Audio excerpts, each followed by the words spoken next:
I was 8 years old, the summer we moved into the blue house, the one everyone in town pretended not to look at. From the outside, it looked almost friendly. Pale sky blue walls, white shutters, a porch that sagged but still held its shape, and hydrangeas that bloomed aggressively every year despite the rotting soil. But every adult who walked past that place did it fast. Every kid crossed the street the moment the property came into view. Nobody ever explained why, they just didn't look. My mother said the house was a fresh start. My father said it was cheap because it needed love. I didn't have the vocabulary back then to describe the sensation I felt when we stepped inside for the first time. But now, as an adult, I know what it was. It felt like stepping into something else's mouth. The smell hit me immediately: damp wood, rust, and something sweeter underneath, like rotten fruit left in the sun. The house felt humid despite the windows being open, as if it produced its own breath. My father joked that old houses always exhale, but the house didn't exhale. It inhaled. I noticed it the very first night. I had been lying in bed, staring at a crack on the ceiling that forked like lightning, when I heard it, a long, slow, dragging inhale coming from beneath my bed. Not like someone breathing, more like old wood pulling air through itself. Krarok. Then a pause. Then the exhale. Krarok. I was 8. I told myself houses made noises. Houses settled. Houses had old bones. But houses didn't breathe in a steady rhythm. I whispered, "Mum?" No answer. My parents' bedroom was on the other side of the house. Dad? Still nothing. But from under the bed, the breathing grew louder. My small body locked up, my fingers curling around the bedsheet. I remember thinking that if I didn't move, if I didn't acknowledge the sound, it would go away. Kids think like that, as if fear itself is some creature you can trick. I eventually forced myself to look under the bed. Nothing but darkness, but it wasn't empty. There was a shape, not fully formed, not fully real, like when you stare at static for too long and the patterns start to look like faces. 2 spots darker than the rest, not eyes. Not exactly. More like hollow impressions of where eyes should be. The breathing stopped the moment I made eye contact, and then something tapped the wood, a single knock, not asking to come out, more like letting me know it could. I screamed for my mother until my throat hurt. When she came, she turned on the lights, looked under the bed, checked the closet, checked everything. "Nothing's here," she said with irritation. "It's just your imagination."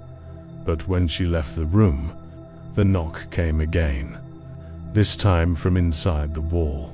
The basement door was in the hallway between the kitchen and my bedroom. A pale blue door with peeling paint and rusted hinges. It always stayed locked. My father had the only key. "Too dangerous down there," he always said.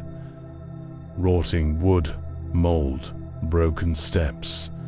But I noticed something. Every morning, the key was in a different position on his keyring. Sometimes newly polished, as if recently handled. Sometimes damp. Once, it smelled faintly of soil. The breathing under my bed slowly stopped happening every night because I realized something. It wasn't coming from under my bed. It was coming from the floorboards themselves, from the hollow crawl space beneath the house. the same crawl space the basement stairs led to. One afternoon, while my parents argued in the kitchen, I walked down the hall and stared at the basement door.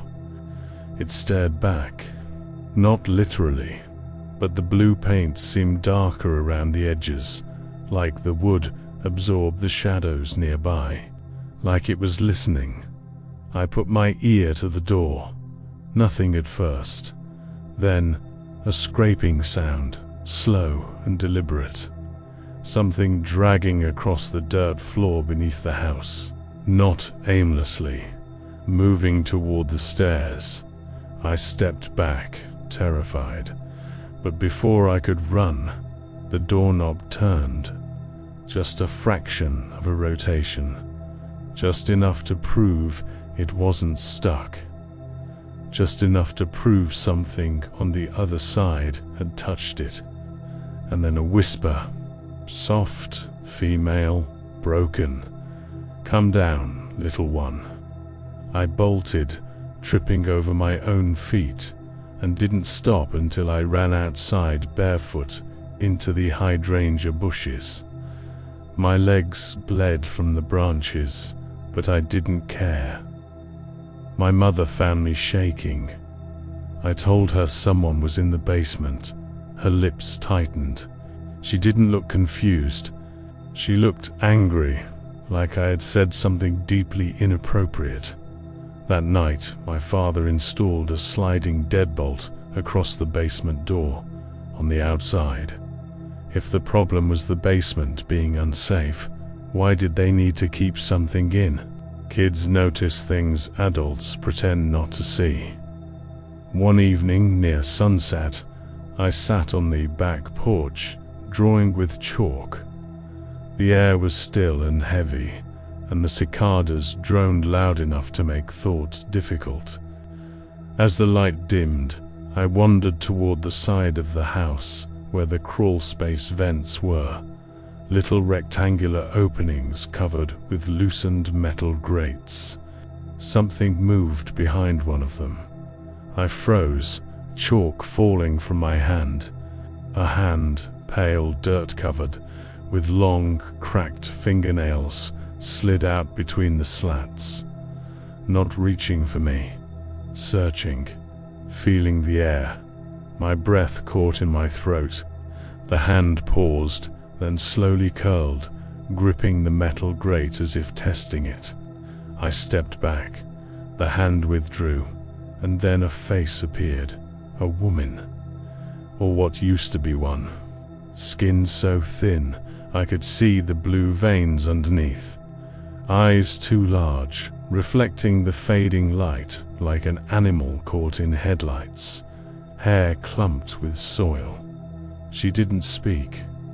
She just stared at me and smiled. It was the first time I understood the difference between a smile that meant safety and a smile that meant hunger.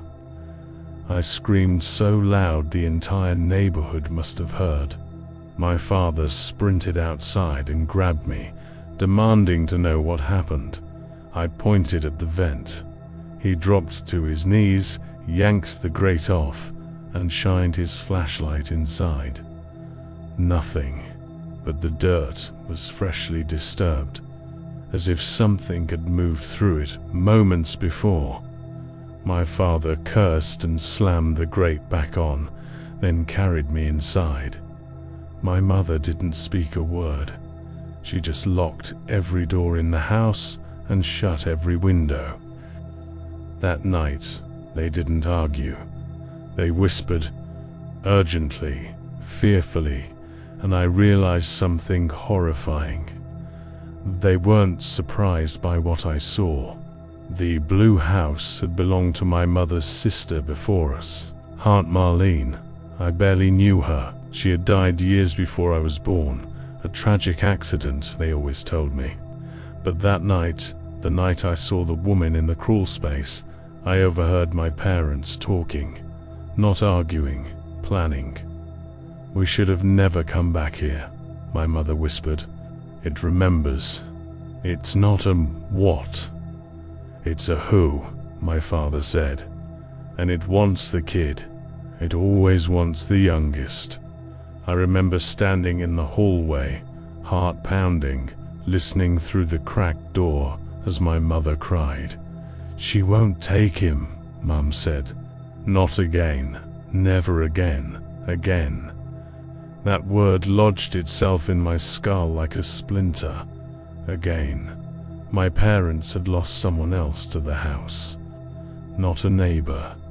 Not a visitor. A child. It wasn't until years later, long after we escaped, that I learned the truth about my aunt. She hadn't died in an accident. She had disappeared inside the blue house. Her body was never found. For last night, the night everything broke open, began quietly. Too quietly. The house wasn't breathing. The floorboards weren't knocking. The basement door wasn't whispering. Silence can be louder than any noise when you're used to fear. Around 2 a.m., I woke to a soft humming, a woman's voice. Familiar somehow, like a lullaby I should have recognized but didn't. I followed it, down the hall, past my parents' room, toward the basement door. The humming grew louder, and under it the sound of soil being shifted, moved aside, like hands digging upward. The deadbolt trembled. I stood rooted in place, unable to scream. The humming stopped. Then a voice spoke through the wood. "Let me see you, sweet boy." The way she said sweet made my stomach twist. Slowly the bottom panel of the door bulged outward, as if something pressed its face against it from the other side. Then the boards began to crack. My paralysis shattered. I sprinted to my parents' room, screaming. Dad grabbed a baseball bat. Mum grabbed me. The three of us stood in the hall as the basement door split open. A hand slid out, then another. Then the woman, crawling, dragging herself up the stairs, dirt pouring from her hair and mouth. Her eyes were glowing faintly in the dark, reflecting us like tiny mirrors. Mum said one word: "Run." We tore out of the house barefoot, down the porch steps, across the yard, into the street. My father didn't even grab the car keys. He just ran with us until our legs gave out. By the time the police arrived, hours later, the basement was empty. No woman. No signs of forced entry. But the door was destroyed from the inside. We never returned. The house was condemned years later, after 3 more families moved in and moved out within months. I don't know if they saw her. I don't want to know. I'm 33 now.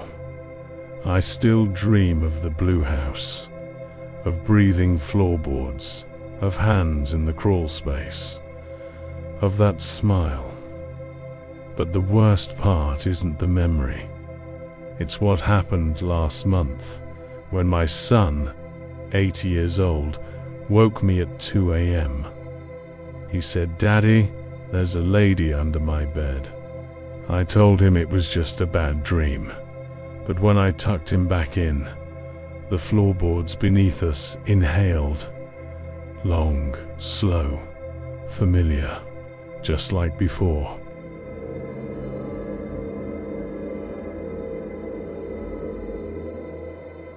I've spent most of my adult life trying to convince myself that what happened when I was 11 years old couldn't have been real.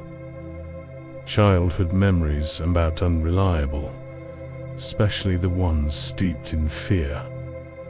You grow up, you learn how the world works, how physics works, how people behave, and the memories that don't align with that reality get filed away under nightmares, misinterpretations, or simply kid imagination. But there's one memory I've never been able to bury. one I can recall with disturbing clarity. The sights, the sounds, the cold, the smell of damp earth. And every time I dream about it, which still happens more often than I'd like to admit, the details are exactly the same. This isn't something I tell people in my adult life. My wife doesn't know the full story. My co-workers think the only weird thing about my childhood was growing up in a tiny rural town. My friends assume I'm just private about the past. But the truth is, everything changed for me the summer I discovered the house behind the creek. I grew up in Fair Hollow, a small, unincorporated patch of land that didn't even have its own post office. It was a quiet place, long dirt roads, fields that seemed endless from the perspective of a kid on a bike, and forest dense enough to swallow the sunlight in the late afternoon. My mother worked nights at a nursing home, and my father worked construction jobs that came and went like the seasons. I spent most of my free time on my bike, exploring the woods and staying out until the sky turned orange. Kids weren't supervised the way they are now. Nobody tracked our location or texted us reminders to come home. If you weren't bleeding and you made it back before dark, your parents considered it a good day. Behind my house, there was a narrow trail that led downhill to a shallow creek. In the summer, the water was just high enough to splash through, hunting tadpoles or stepping on smooth, algae-coated stones that made you slip if you weren't careful. Beyond the creek was a stretch of old forest-tall pines, thick undergrowth, and fallen logs covered in moss. That forest was my childhood kingdom. But there was one place in those woods that nobody talked about. Not the adults, not the kids. Not even the older teenagers, who usually loved scaring the younger ones with ghost stories. A house. Or rather, something that used to be a house. I didn't know about it until the day I followed a stray dog, a brown, skinny mutt with a torn ear, that wandered around our neighborhood. He usually kept to himself, but that afternoon he darted past me on the creek trail, stopped halfway down the hill, and looked back as if expecting me to follow. So I did. I know how stupid that sounds, but I was 11, bored, and had no sense of danger beyond don't talk to strangers.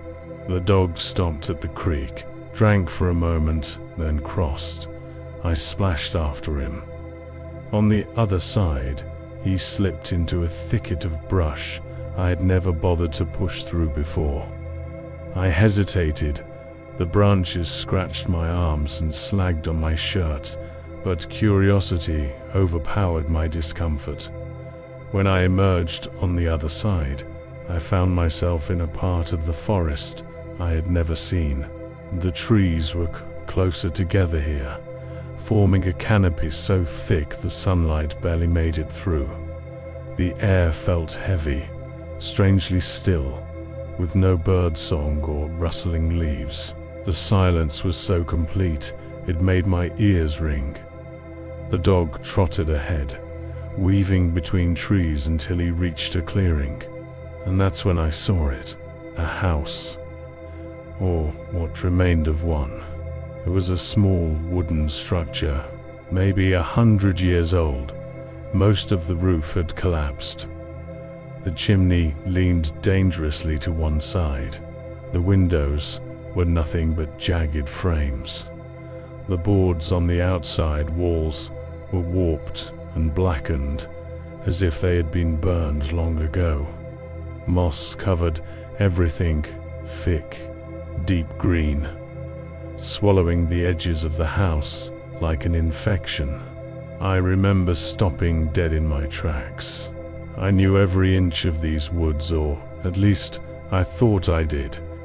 But seeing that house felt like stumbling onto a fossil, something ancient and hidden that wasn't meant to be found. The dog walked right up to the sagging porch, sniffed the entrance, then sat down and stared at me.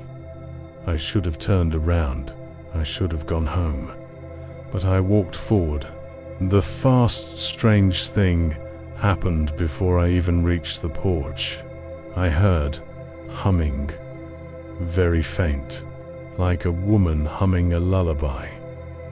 The sound floated through the broken doorway, soft, slow, and oddly familiar. I froze. The dog didn't react at all. He just kept staring at me with this strange, expectant look, as if waiting for me to continue. My brain tried to explain it away. Maybe it wasn't humming. Maybe it was the wind moving through the cracked boards. Maybe an old radio was left behind. Maybe someone had beaten me there. But the humming, it sounded too deliberate, too human. Against every instinct, I stepped onto the porch. The boards creaked under my weight, and with that creak, the humming abruptly stopped. The silence that followed was worse, much worse. I peered into the doorway. Inside was dim, with shafts of dusty lights filtering through holes in the roof. A long hallway stretched forward, with 2 rooms on either side. Debris and broken furniture littered the floor. A tattered curtain swayed slightly in a draft I couldn't feel. It looked abandoned for decades. No one should have been inside. I whispered, "Hello." Nothing. I took 1 step inside. The temperature dropped instantly. A cold so sharp it made my teeth ache. The dog whimpered behind me. When I turned, expecting him to follow, he was already backing away, tail tucked, ears flat. He didn't wait for me. He turned and ran bolting into the trees and disappearing. That was the second sign I should have left. But I didn't. I took another step forward, drawn deeper into the hallway by something I still can't explain. Maybe it was the humming. Maybe it was the overwhelming curiosity that only an unsupervised kid can feel. Maybe it was something else entirely. The house smelled like rot and damp soil. But beneath that, I sensed something faint, like old perfume. Lavender. My grandmother used to wear lavender hand cream, and the scent hit me with a wave of familiarity, so strong it made my eyes sting. I whispered again, "Hello. Is someone here?" Still nothing. Then I heard footsteps. Soft, slow, coming from the room to my right. I don't know how long I stood there, frozen in the hallway. My heart pounded so hard it felt like it echoed through the house. The footsteps continued, 2, 3, 4, then stopped right behind the doorway of the first room. The room I would have to look into. I don't know what possessed me, but I forced myself to step closer. Each board creaked under my feet. When I finally reached the doorway, I raised my head and looked inside. It was empty. Dust, broken floorboards, an overturned chair, a window frame with no glass. But in the far corner of the room, the dust was disturbed, as if someone had been sitting there recently. Clear marks of something dragged or crawled toward the center. My gut twisted. I backed up, intending to run. But before I could turn, the humming started again. Not from the room, from the hallway behind me. Slow, lilting, unmistakably human. And worse this time, I recognized the tune, a lullaby. One my mother used to sing to me when I was very small. A tune I hadn't heard in years. I spun around, hoping to see her there. but the hallway was empty, yet the humming grew louder, closer. I stepped backward into the room, driven purely by fear, my pulse thundering in my ears. The humming filled the air, rich and warm and horribly calm. "Mum?" I whispered. The humming stopped abruptly. Then a voice, soft, breathy, right next to my ear, whispered, "Jonathan." I screamed. I don't remember running. I don't remember leaving the house. All I remember is bursting through the trees, stumbling across the creek, scraping my hands and knees on rocks, and sprinting up the hill toward my backyard. My mother found me on the porch 30 minutes later, shaking and crying. I couldn't tell her what happened. Not then. Not for years. I didn't go back into the woods for the rest of the summer. But the story doesn't end there. A month later, my mother asked if I could help her clean the attic. While moving an old box, I found a stack of yellowed newspaper clippings. One headline caught my eye. "Local woman vanishes near old homestead behind Hollow Creek, dated 1972. The article described a family home that had burned partially in a chimney fire. The last surviving resident, a woman in her 30s, was reported missing weeks later. The search concluded with no results. A faded photograph accompanied the article. The house looked exactly like the one I had found. My mother saw me holding the clipping and froze. She took it from my hands and said quietly, "That's not something you need to worry about, Jonathan." I didn't push her, but that night she tucked me into bed and paused before turning off the light. "You said you heard humming in the woods, right?" she asked. My blood ran cold. I hadn't told her about the humming. Not a word. I nodded weakly. She stared at me for several seconds, her expression unreadable. Then she forced a smile, kissed my forehead, and whispered, "Don't follow sounds you hear in the forest, even if they sound like someone you know." She left the room and closed the door. I lay awake for hours. The next morning, the newspaper clippings were gone. I never saw them again. What I heard in that house, whatever mimicked my mother's voice, has stayed with me my whole life. And sometimes, late at night, when the house is quiet and my wife is asleep beside me, I hear it again, faint, soft, humming that same lullaby, calling my name, as if it's still waiting behind the creek.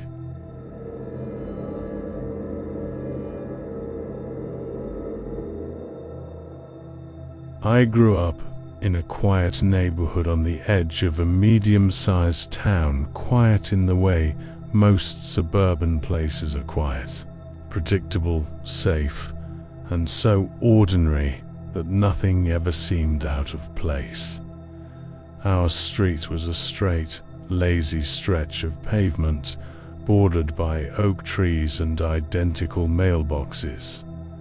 The kind of place where everyone's lawn was cut the same way, where the biggest event of the year was the block-wide yard sale, and the loudest sound at night was the buzzing of streetlights. It was the mid-90s. I was 8 years old, and like most kids my age, my world was small. My house, my school, my best friend Corey's backyard, and the woods behind the cul-de-sac. Everything beyond that felt like another country. But the place that fascinated me the most wasn't in the woods or the neighbor's yard. It was beneath us. A storm drain. Not the usual kind with a small slit in the curb. This one was big, big enough for 2 kids to crawl inside without crouching too much. It sat at the far edge of the street, right where the asphalt broke into a steep slope of grass that dropped into a ditch. I passed it every day walking home from the bus stop. Its rust dark grate, its smell of cold damp earth, its pitch black opening. It scared me, but it also drew me in.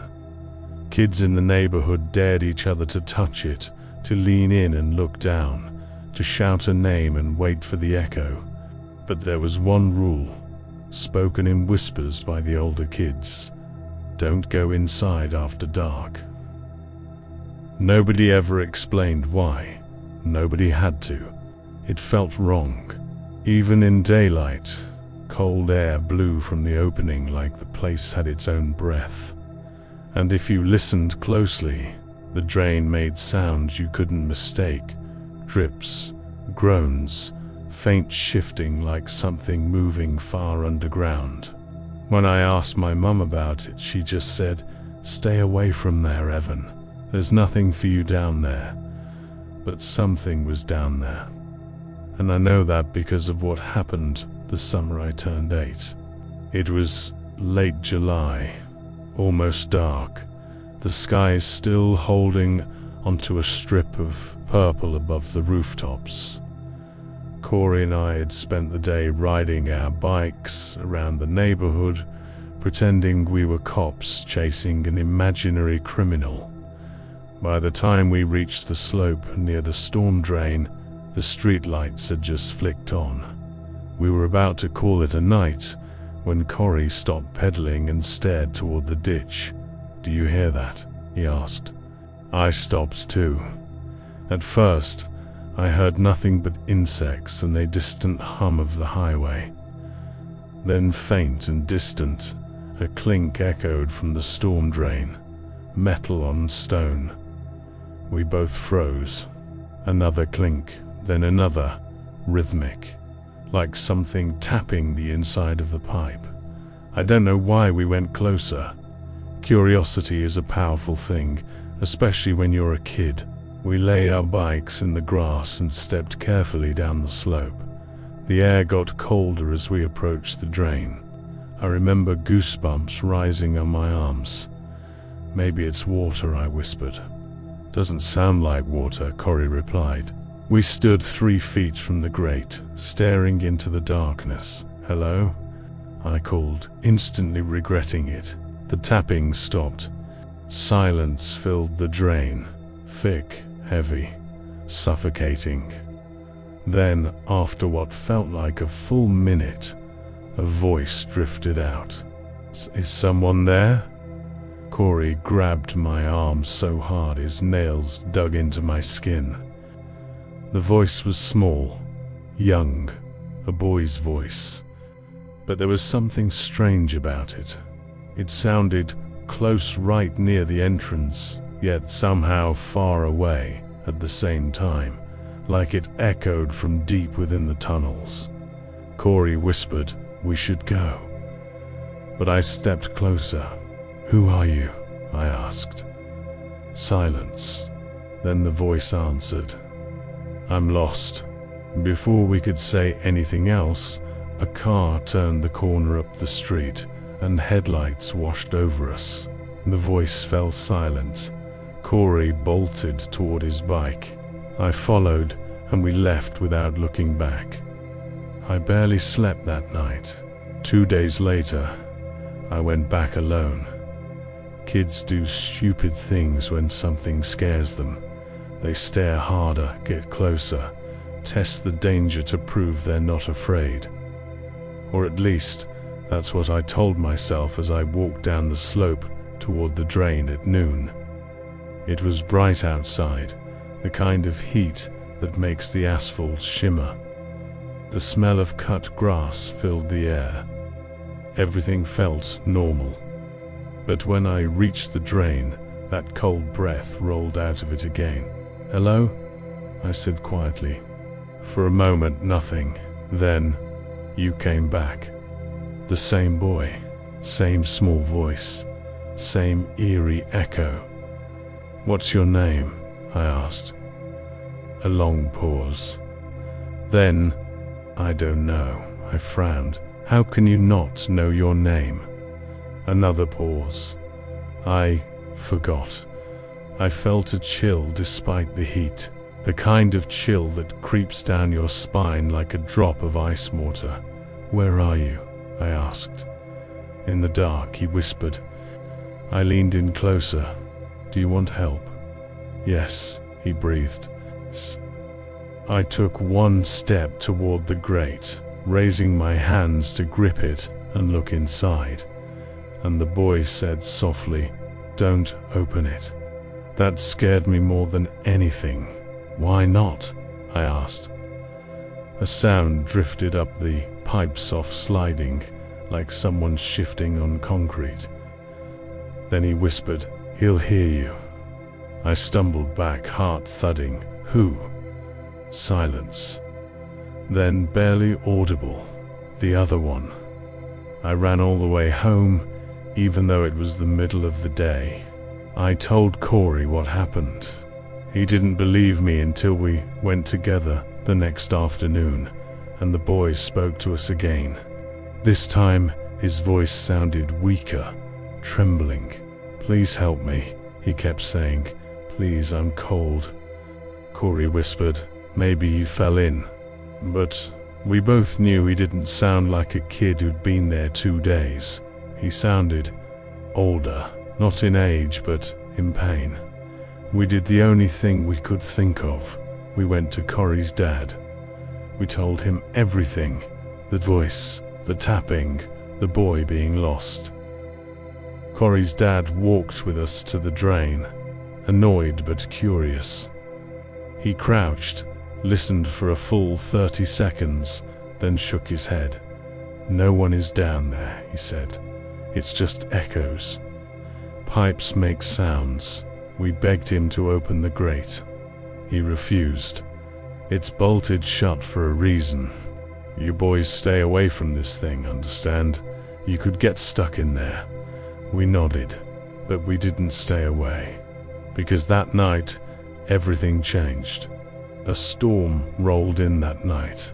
The kind where the thunder rattles windows and the rain falls sideways. Power flickered across the neighborhood. Streets flooded. And somewhere around midnight, I awoke to a sound that made my blood turn to ice. Tapping. Slow. Steady.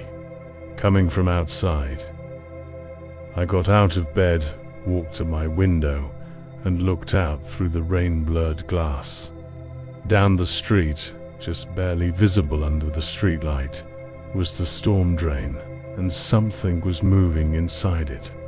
A shape or a shadow, I couldn't tell through the rain, but I heard it. Tap, tap, tap. Metal on concrete. Then a voice rose above the storm. "Help me." Not weak, not trembling, loud. Louder than any storm. "Help me," he screamed again. I grabbed my raincoat, ran outside, and bolted through the downpour toward the drain. Halfway there, I saw another figure, small, thin, running from the opposite side of the street. Corey. He'd heard it too. We reached the drain at the same time. The grate was shaking. Not tapping anymore, shaking violently, like someone was pulling it from below. "Help me!" the boy shrieked. The bolts on the great bolts that had never budged were rattling in place. I shouted into the darkness. "We're here, hold on," the boy screamed again. Then everything went silent. The shaking stopped. The air grew still. For a moment, all I heard was the storm. Then a new voice rose from the drain. Not a boy's voice. Not even close. A low, wet, distorted whisper. "Found you." Something slammed against the grate from underneath. Hard. Corey fell backward, scrambling away. I froze, staring at the drain, A pale hand shot up through the bars, small, thin, child-sized. Fingers grey and wrinkled like they had been in water too long. But the arm was rond, too long, too jointed, like it had one elbow too many. A hand clawed the air, inches from my face. Then another hand rose beside it.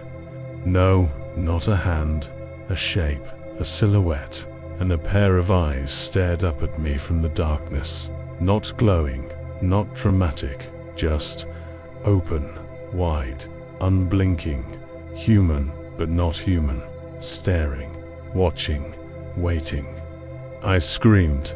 Corey grabbed me, pulling me away as something hit the grate again, bending the metal upward. We ran through the storm, slipping, falling, scraping our knees until we reached my house. We didn't sleep, we didn't speak. We just sat there, drenched and shaking, listening for tapping. It never came again. The next morning, the storm had passed. The street was littered with branches and debris. But the storm drain? The grate was gone. Not broken, not bent, gone. Like someone had removed it cleanly. City workers came 2 days later and replaced it with a heavier, newer grate, bolted in at 6 points instead of 4. They never said why. Corey and I tried listening again days later. Nothing answered. No boy, no tapping, just cold, empty air. Whatever was down there had moved on, or maybe had found another way in, or out. We never talked about that night again. We didn't need to, because some things don't fade with childhood. Some memories stay sharp, some fears stay fresh. Even now, decades later, I avoid storm drains. I won't park near them, won't walk over them, won't even look into them. And every so often, when the rain is heavy and the wind howls through the gutters, I hear tapping, soft, rhythmic, patient, like something waiting beneath the street, remembering my name.